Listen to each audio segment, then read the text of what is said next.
नमस्कार, ओम शांति, आदाब, सत श्री अकाल दर्शकों। एक बार फिर से तहे दिल से स्वागत करती हूँ आप ही के अपने लोकप्रिय कार्यक्रम ज्ञानोदय संतोष दीदी के संग। दर्शकों, आज का समय ऐसा है, इस संसार को कहते हैं कि ये संसार मृग तृष्णा के समान है। चारों ओर आकर्षण ही आकर्षण है। किसी को खाने पीने का आकर्षण है, किसी को कपड़ों का आकर्षण है, किसी को कोई पदवी प्राप्त करने का आकर्षण है, किसी को इंद्रियों का आकर्षण है, किसी को धन का आकर्षण है, ज्यादा संग्रह करने का आकर्षण है। चारों तरफ आकर्षण ही आकर्षण है। तो आज के इस एपिसोड में हम ये देखेंगे कि किस तरीके से ये तरह तरह के आकर्षण मनुष्य को कैसे खराब कर रहे हैं, किस तरीके से उसे पतन की ओर लेकर के जा रहे हैं, और इन सारे आकर्षणों के बीच सर्वश्रेष्ठ आकर्षण कौन सा है जो हमें इन सभी आकर्षणों से मुक्ति देता है।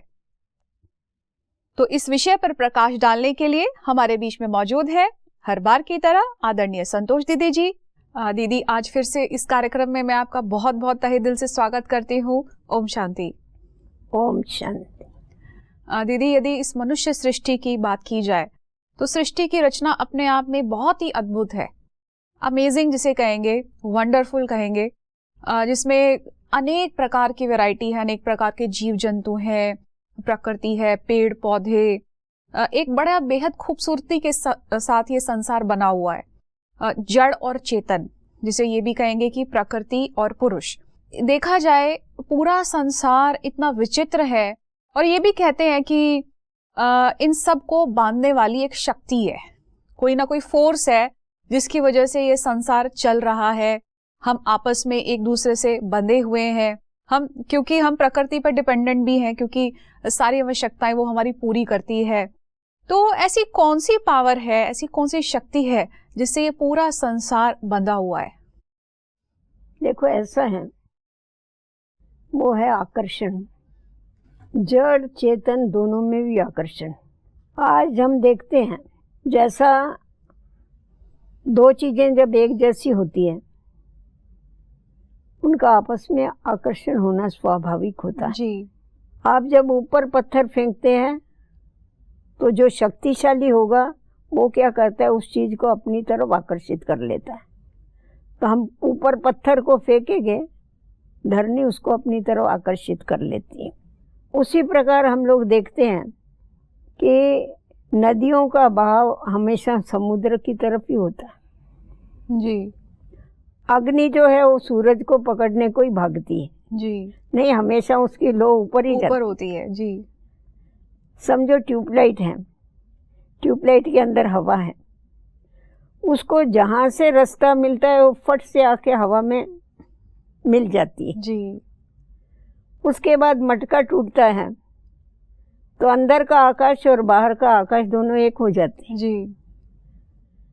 तो जड़ में भी आकर्षण है, तो चेतन मनुष्यों में भी एक दो में आकर्षण है।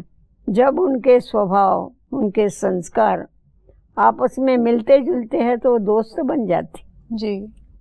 और बड़ी बात ये होती है, जिसमें आकर्षण, जिसकी शक्ति ज्यादा होती है वो कम शक्ति वाले को अपनी तरफ खींच लेता, अपना बना लेता है जी। तो इसीलिए आकर्षण के ऊपर तो सारी दुनिया टिकी हुई है जी। अगर ये आकर्षण नहीं होवे, अगर हमें एक दो का आकर्षण न रहे तो ये सारी दुनिया जो है ये विचलित हो जावे, कारोबार कैसे चले। बिल्कुल। तो ये आकर्षण होना भी बड़ा आवश्यक होता है। अभी इसमें 4 प्रकार के आकर्षण। एक है, हम देखते हैं कि प्रकृति का आकर्षण। दूसरा आकर्षण जो है वो विषय विकारों का आकर्षण है जी। तीसरा आकर्षण हम लोग देखते हैं कि एक तरफ ये विषय विकारों का आकर्षण, तीसरा आकर्षण कर्म इंद्रियों का आकर्षण, और चौथा आकर्षण जो है सर्वश्रेष्ठ वो है आत्मा और परमात्मा का आकर्षण जी। तो अभी पहले हम प्रकृति के आकर्षण को देखते हैं कि वो कैसा है। जी। आज हम देखेंगे कि मनुष्य को प्रकृति का कितना आकर्षण है।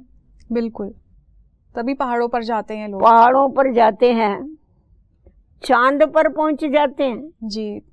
प्रकृति के आकर्षण के बिगड़ थोड़े ही पहुंचते हैं। लोग तपस्या करने भी जाते हैं प्रकृति में। तपस्या करने के लिए गुफाओं में घुस जाते हैं। जी जी।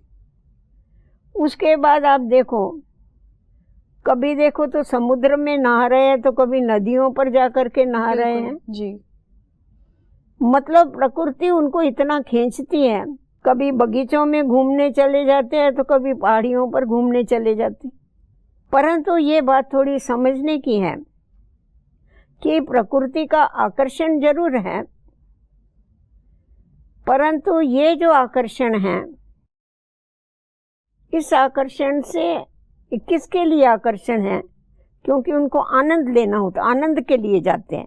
आज कोई भी पहाड़ी पर जाएगा, अभी जैसा आसमान का आकर्षण है तो प्लेनों में घूमते रहते हैं, आनंद के लिए करते हैं ना, चंद्रमा तक जाते हैं। परंतु ये वस्तुएं किसी को आनंद नहीं दे सकती, परमानेंट आनंद नहीं दे सकती, तभी तक खुश रहेंगे।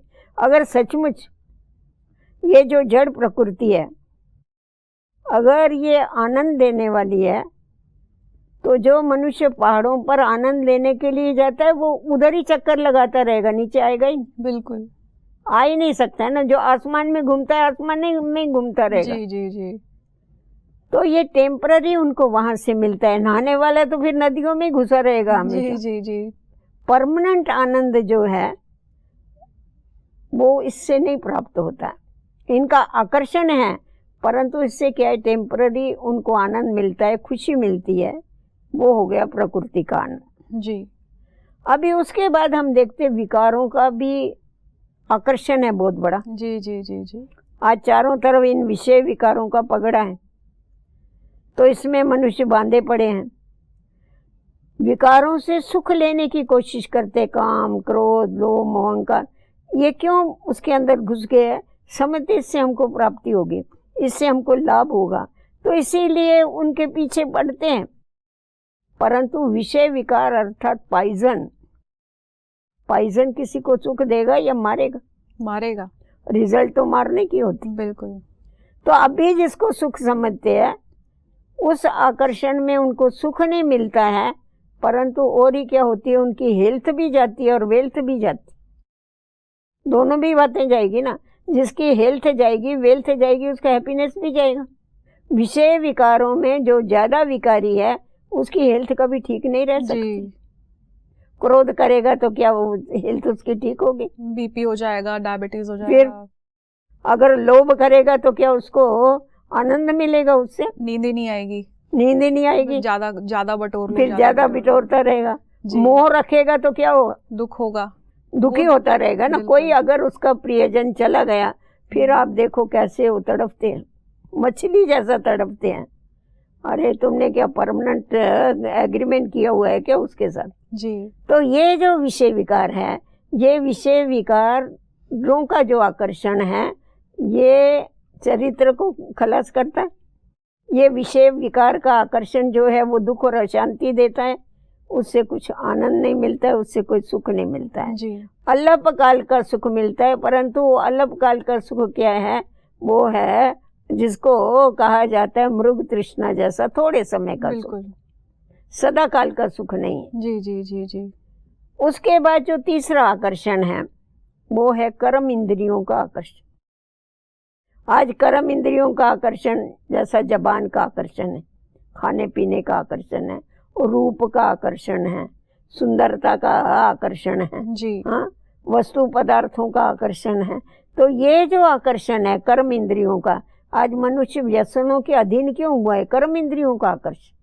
कर्म इंद्रियां चाहती है तो वो वैसा ही चलना चालू कर देते हैं। बिल्कुल। पहले शराब पीते हैं, फिर शराब उसको पीना चालू कर देती है। कर्म इंद्रिय अधीन हो गई ना। इतना 6 फुट का व्यक्ति 6 इंच की सिगारेट के अधीन हुआ पड़ा है जी। आज कोई किसी के रूप के पीछे पागल हुआ पड़ा है।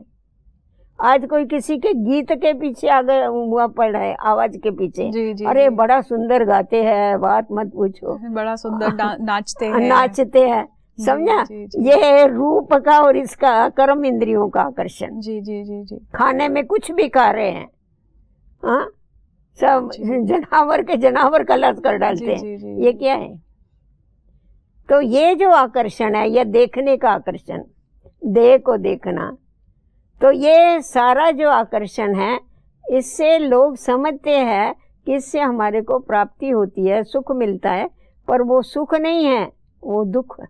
जिसको ये लोग प्यार समझते हैं ना, वो प्यार नहीं होता है, वो मार होती है वास्तव में आत्मा को। जी जी। तो दुखी होते हैं। अभी ये जो आकर्षण है, ये आकर्षण है इसलिए दुनिया चलती है जी।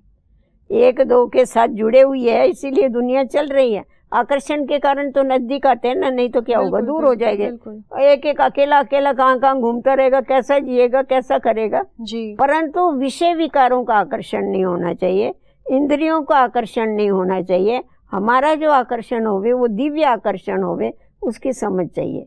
तो इसीलिए सर्वश्रेष्ठ आकर्षण जो है वो है आत्मा का आकर्षण जी। तो जिस समय हमें ये समझ मिल जाती है कि मैं शरीर नहीं परंतु मैं आत्मा हूँ, मैं शरीर को चलाने वाली हूँ और मैं किसकी संतान हूँ, जब ये समझ मिलती है हमारे को, परमात्मा की तरफ हमारा आकर्षण हो जाता है और हम आत्माएं सब आपस में भाई भाई है। ये जब ही हमारे को समझ मिल जाती है तो ये आकर्षण एक दो को सुख देने के लिए निमित्त बनता है। जी जी जी। ये दुख नहीं देता है, ये सुख देता है। विषय विकारों को छुड़ाने वाला ये आकर्षण है, आत्मिक आकर्षण। और जितना जितना हम ईश्वरीय याद में रहते हैं उतना उतना क्या होता है, हमारे को आनंद सुख और उसके संग का रंग हमारे ऊपर लगता जाता है, हमारे अंदर वो शक्तियां भरती जाती। जी जी जी। तो अभी उस परमात्मा को याद करने के लिए हमारे को थोड़ी बातों को समझना पड़ेगा।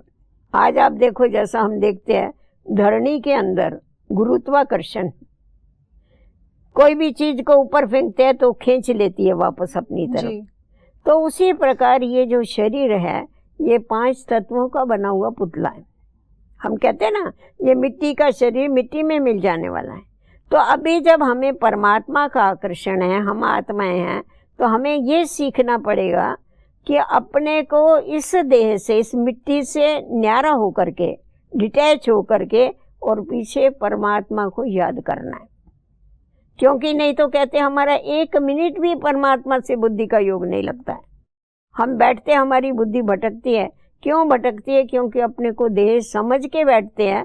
तो जब आत्मा परमात्मा को याद करने की कोशिश करती है, ऊपर जाने की कोशिश करती है उसकी बुद्धि, तो ये गुरुत्वाकर्षण उसको खींच लेता है। ये मिट्टी उसको, शरीर रूपी मिट्टी उसको अपनी तरफ खींच लेती है।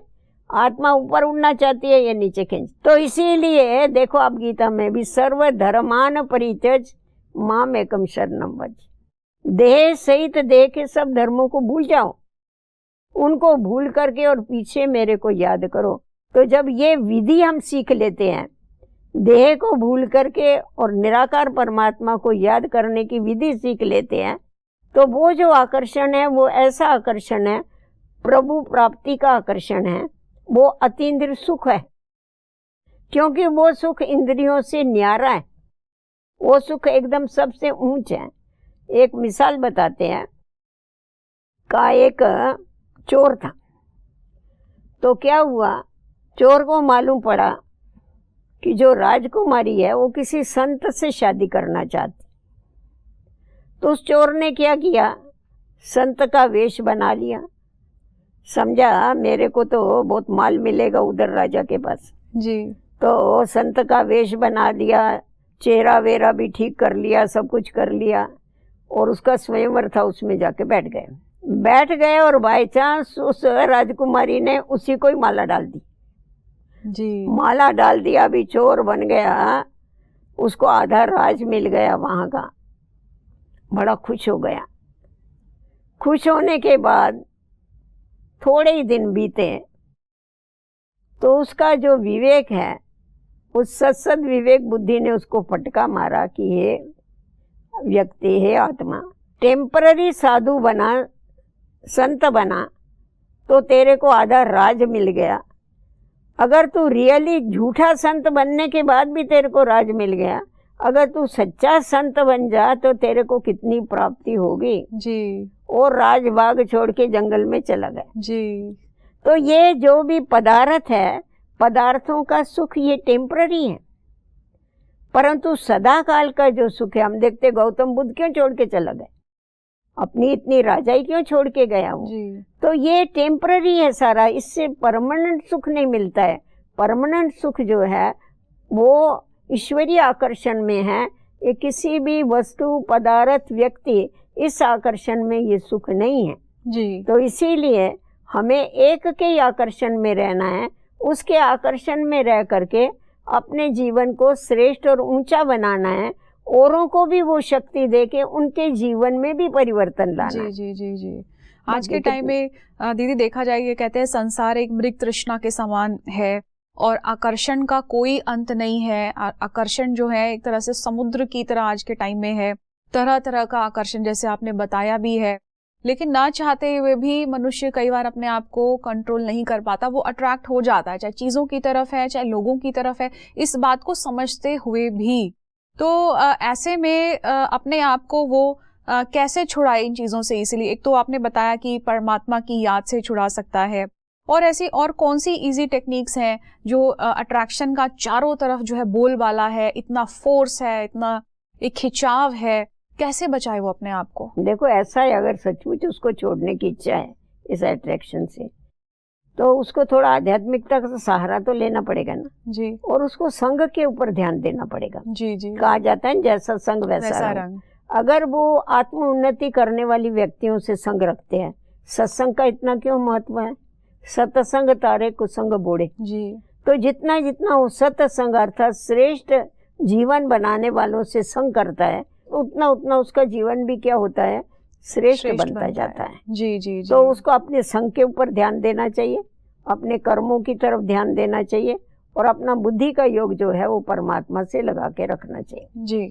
जिस समय मनुष्य का तीसरा ज्ञान का नेत्र खुलता है, और वो नेत्र खुलने के बाद उसकी सद विवेक बुद्धि जागरूक होती है, उसको रॉन्ग और राइट की समझ मिलती है, तो आप ही उसका अट्रैक्शन खत्म हो जाता है।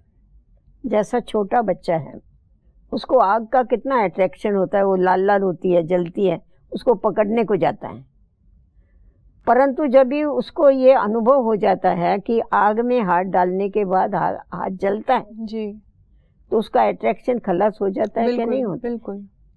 तो उसी प्रकार जो संसारी व्यक्ति हैं, उनको भी जब अनुभव हो जाता है कि ये जो भी आंखों से दिखाई पड़ता है, इसका आकर्षण जो है ये जलाने वाला है, ना कि हमारे को शांति देने वाला है, आनंद देने वाला है। तो इस अनुभव के आधार पर वो उन आकर्षणों से आप ही समय के अनुसार छूट जाते हैं, और जो सच्चा आकर्षण है, प्रभु प्रीति है, उसकी तरफ उनकी जाके बुद्धि लग जाती है जी। अभी आप देखो जैसा कोरोना का काल चल रहा है, इस समय कितने लोगों के अंदर वो वैराग वृत्ति आई।